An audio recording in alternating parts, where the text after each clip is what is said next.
ya sekelas profesor begitu dia merekomendasikan itu, berarti kan memang punya nama lah The Publish ini.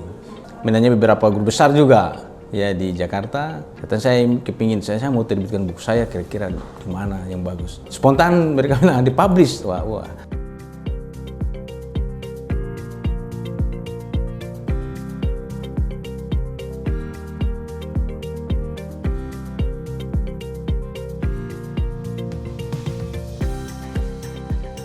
Nama saya Hariman Dahrif, ya.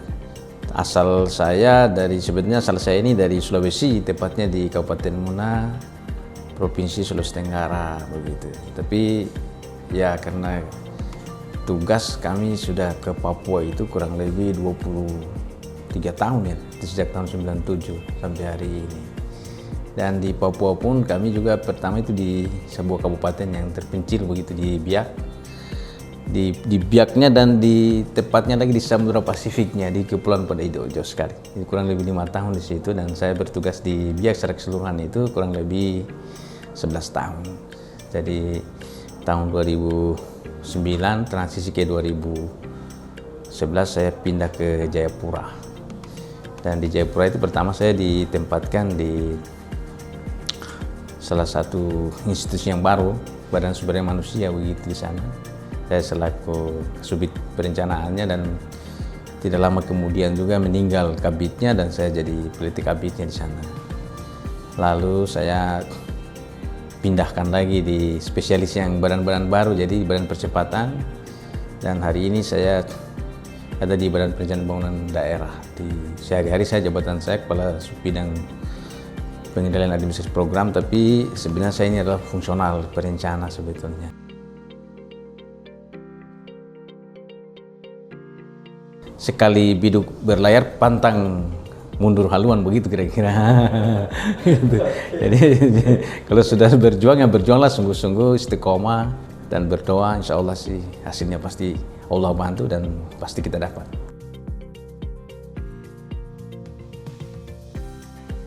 Iya, ini memang selain saya birokrasi ya, tapi memang saya waktu sekolah S1 sudah memang dipercaya menjadi asisten dosen sebetulnya sama dosen pembimbing saya waktu itu. Jadi di Manado, tepatnya di Universitas Samratulangi begitu. Jadi di sana ya kalau dosennya beliau pergi ya saya bantu-bantu ngajar waktu itu. Ya biasalah dulu kan menjadi sistem asistennya gitu.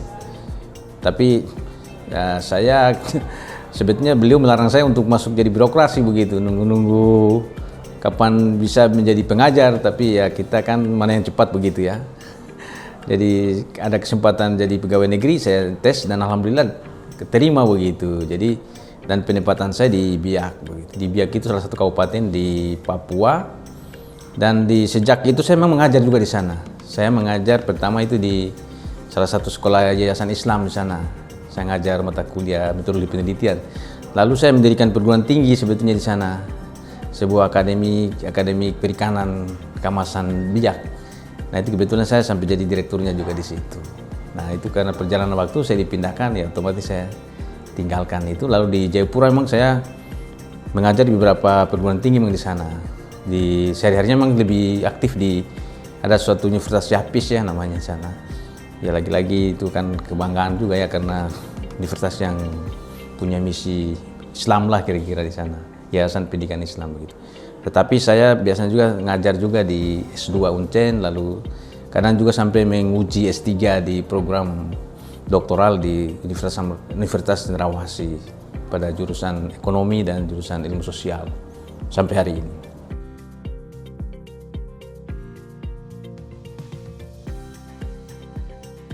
Ya, begini, bagi saya dosen itu beramal begitu, dan sekaligus menghilangkan stres begitu kira-kira, karena adik-adik mungkin tahu tuh gimana kerja di birokrasi.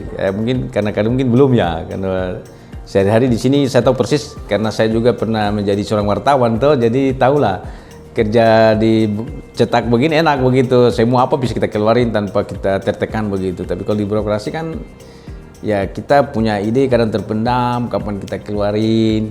Ya biasanya itu juga ya, itu yang menentukan juga kita jadi penulis sebetulnya. Nah ketika itu kita pergi mengajar, ya enak juga kita bisa berbagi dengan mahasiswa, berbagi dengan teman-teman.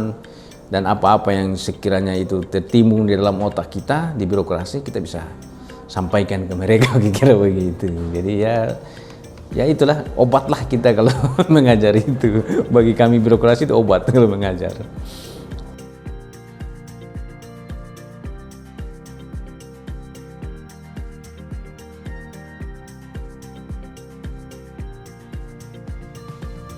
Saya mungkin tidak terlalu substantif ya, karena kan sambilan saya sebenarnya di dosennya kan, yang pokoknya saya kan pegawai negeri begitu. Tapi ya bagi sebenarnya mulianya sih di situ kalau saya melihat ya, di teman-teman dosen itu mulianya di situ, karena di situ di Tridharma itu kan ada pengabdian kepada masyarakat ya itu. Nah memang kesempatan mereka bagaimana bisa memadukan ilmu dan menerapkan ke masyarakat. Lalu saya cuma melihatnya begini. Ada baiknya memang sebetulnya ke depan itu tidak harus perguruan tinggi menjadi pengajar di perguruan tinggi, tapi dia harus juga menjadi birokrat di pemerintahan. Sebaliknya juga kita di pemerintahan seorang birokrasi mestinya juga memang diberi kesempatan untuk mengajar begitu, karena memang ilmu bisa ini dari teori ke praktek, praktek ke teori kan lebih dinamis, dan saya kira memang temuan-temuan baru, novelty yang baru ya menjadi pembelajaran begitu kira-kira. Saya kira itu mungkin. Ya, saya kira suatu pengamalan Tridharma perguruan tinggi yang sangat mulia. Yang kalau bisa ada birokrasi Indonesia ke depan seperti itu sangat luar biasa. Dosen bisa jadi birokrat bisa jadi dosen. Dan saya kira mempercepat sebuah proses perubahan gitu. Karena jujur saja di birokrasi itu susah kita. Jarang ada orang yang suka membaca di birokrasi itu. So, jarang sekali. Apalagi mau menulis, wah nggak ada kesempatannya. Gitu. Tapi kalau misalnya dia latar belakang dosen atau sebaliknya dosen di birokrasi, pastilah ya dia akan melakukan inovasi-inovasi begitu.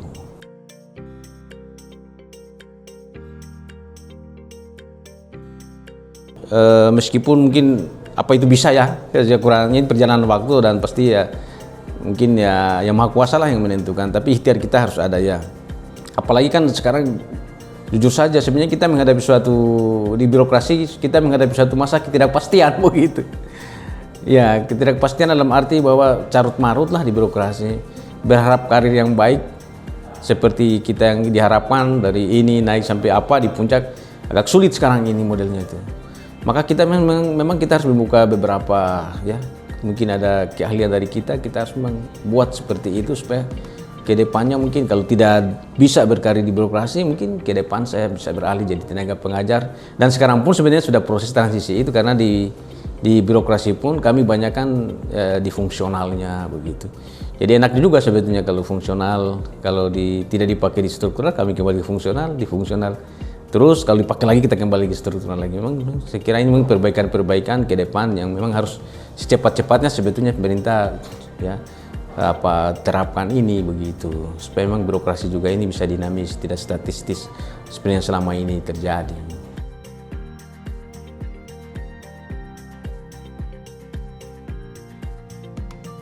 Begini, memang ini mungkin hanya bisa diungkapkan antara orang yang selaku birokrat ke ini ya, ke dunia pendidikan.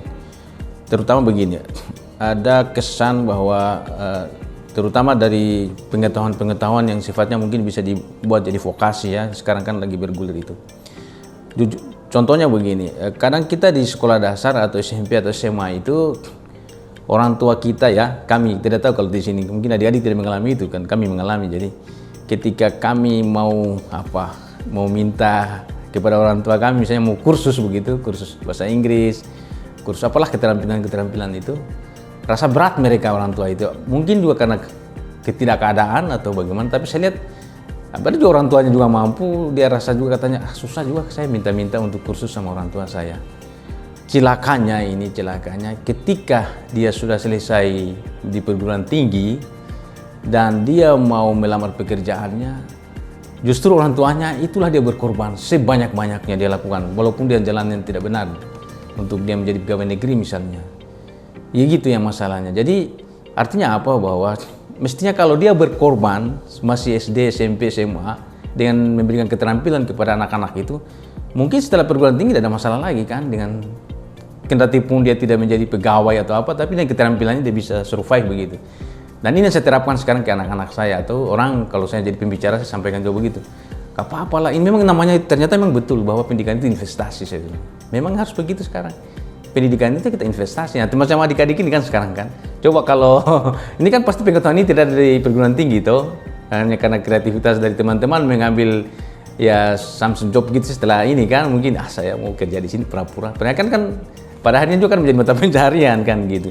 Itulah yang terjadi sebenarnya hari ini. Jadi ada dunia pendidikan kita ini mestinya ada beralih ya dari harus banyak beralih ke job creation sebetulnya ya, menciptakan lapangan-lapangan kerja. Mungkin begitu ke depan kita ini. Yang mudah-mudahan sih bangsa ini akan bergerak ke situ. Karena itu harapannya ya supaya memang pengangguran juga mungkin bisa dijawab melalui apa yang jadi kurikulum kita. Mungkin begitu.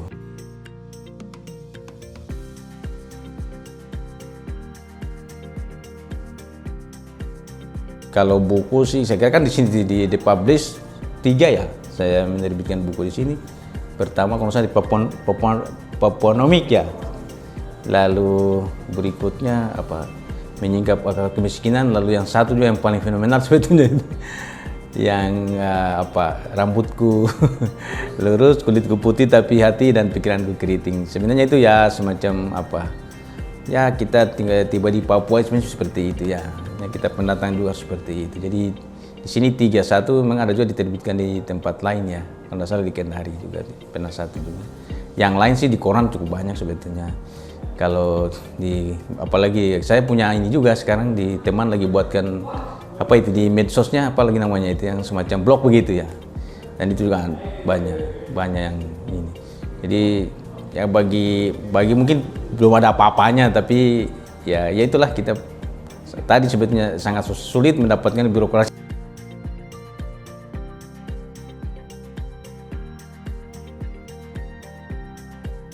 Memang sebenarnya hari-harinya dosen itu menulis sebetulnya, ya hari-harinya. Karena saya terbukti ya kalau misalnya tidak menulis, kan ibaratnya kan ilmu ini kan seperti sumur juga begitu kan. Semakin ditimba kan tidak berkurang sebetulnya airnya, tapi dia bertambah terus, mestinya seperti itu. Jadi kalau dia menulis, kreatif semua, sebenarnya ya idenya semakin banyak juga mestinya. Semakin banyak dia keluarkan, semakin banyak merasa kurang, dan semakin banyak lagi juga dia harus tulis begitu. Jadi memang dosen kita ini memang itu juga saya lihat memang di teman-teman dosen itu memang ada berbagai kesulitan juga sih menulis itu, karena mungkin mereka tidak punya pertama mungkin dulu memang mereka menjadi dosen dengan masuk dan nanti masuk baru mau belajar menulis. Nah, sebenarnya menulis dulu mungkin punya hobi seperti itu baru bisa menjadi dosen. Mungkin diharapkan seperti itu sebetulnya. Kembali ke masalah dosen yang mungkin belum mulai menulis. Apakah ada tips buat teman-teman dosen lain untuk mulai menulis Pak?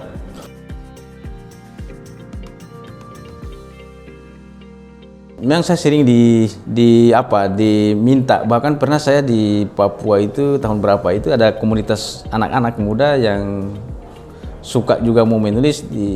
Saya partner dengan penulis novel Habibur Rahman ya, siapa namanya saya lupa lagi, tapi ya itu tipsnya ya sebetulnya saya juga belajar dari beliau sebetulnya, mau mendengarkan dari beliau, tapi ternyata sama juga sebetulnya. Jadi kalau dari saya pribadi sebetulnya lebih begini, saya kalau mau menulis itu biarin saja saya berkelana menulis begitu. Apa saja itu. Jadi kadang saya menyiapkan sampai 2-3 komputer dan laptop misalnya begitu saya menulis. Ini saya taruh saja dulu idenya seperti itu kan, karena nanti moodnya kapan saya lanjutin begitu. Dan saya kira teman-teman lain mungkin apalagi dosen pemula ya harapan saya seperti itu juga. Karena kebetulan kalau saya tanya mereka kenapa kesulitan menulis, kita mau menulis, begitu menulis mentok idenya kita, itu kesalahan saya bilang. Jadi biarkanlah kamu mentok juga ditulis juga, saya lagi mentok ini gitu. Nanti mungkin setelah itu 2-3 menit relaksasi dan kembali lagi, oh ya saya mau menulis ini ya, seperti itu.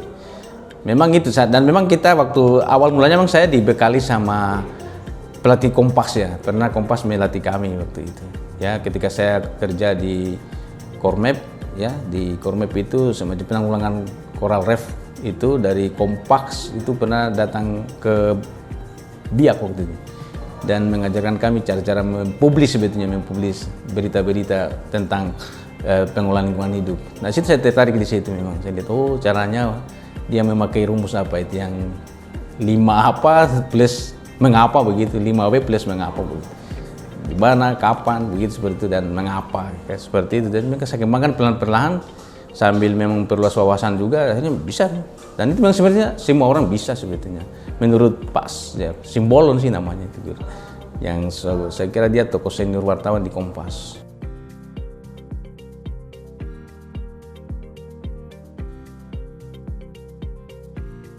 Yang perkenalkan saya pertama itu teman saya, apa namanya Pak Subandrio. Ya kebetulan sama-sama kuliah S3 di Munchen begitu. Jadi oh ini bisa katanya kalau mau di ini kalau mau terbitkan bukunya ini.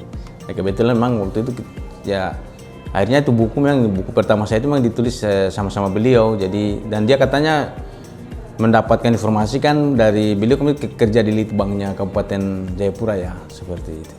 Nah setelah itu saya juga karena sudah lihat juga bagus hasilnya, itulah saya pernah kirimkan satu yang buku ya rambutku lurus kulitku putih dan hati dan pikiranku keriting itu.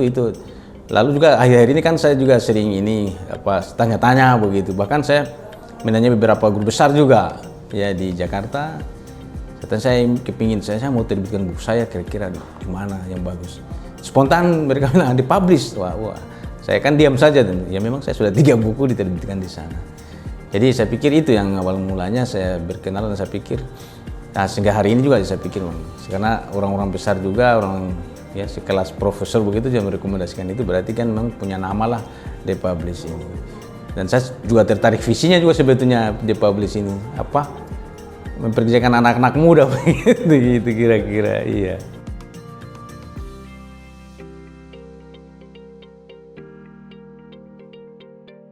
Kalau dari teman-teman saya kira tidak ada masalah ya. Kalau saya sih pertahankan saja seperti itu. Kalau memang sudah ada orang yang sudah ini saya kira memang dulu ya sejak dari awal saya sering dikejar-kejar lah sama teman-teman. Ya di satu sisi ya ada baiknya karena memang kan kita kan sebenarnya apalagi kami ini kalau kesibukan kerja pertama kedua kan tidak menjadikan buku sebagai sumber utama jadi masalahnya di situ. Jadi sebenarnya buku ini bagi kami hanya kalau saya untuk saat ini pertama memang karena motivasi anak saya gitu. Karena istri saya bilang ini kalau tulisan kamu tidak publish nanti anak-anakmu tidak bisa baca gitu. Jadi lebih pada itu. Jadi belum menjadi sebuah mata pencarian. Tapi setelah akhir-akhir ini saya pikir-pikir oh iya. Kalau memang anak-anak kita atau kita menulis dari sejak awal ya, sekelas mungkin SMA begitu dan sampai akhirnya betul juga memang dari menulis menjadi sebuah mata pencarian nantinya ya begitu saya memaknainya seperti itu.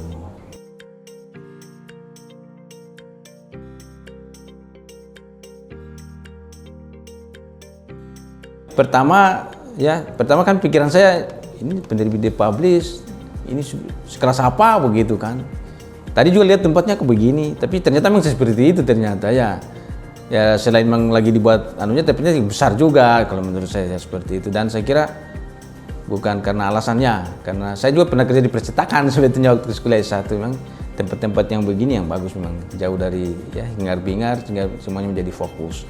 Nah kalau ya saran saya maksudnya untuk lebih mengoptimalkan lagi kinerja teman-teman.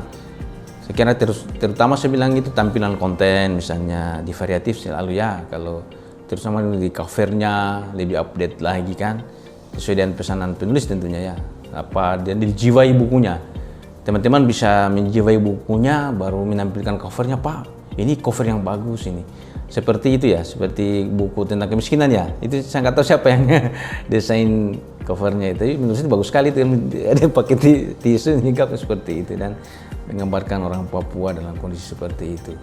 Memang saya pikir itu penjiwaan buku lalu penampilannya itu mungkin lebih lagi ditingkatkan karena pasti persaingannya juga teman-teman kan pada segi kualitas nantinya seperti itu dari saya.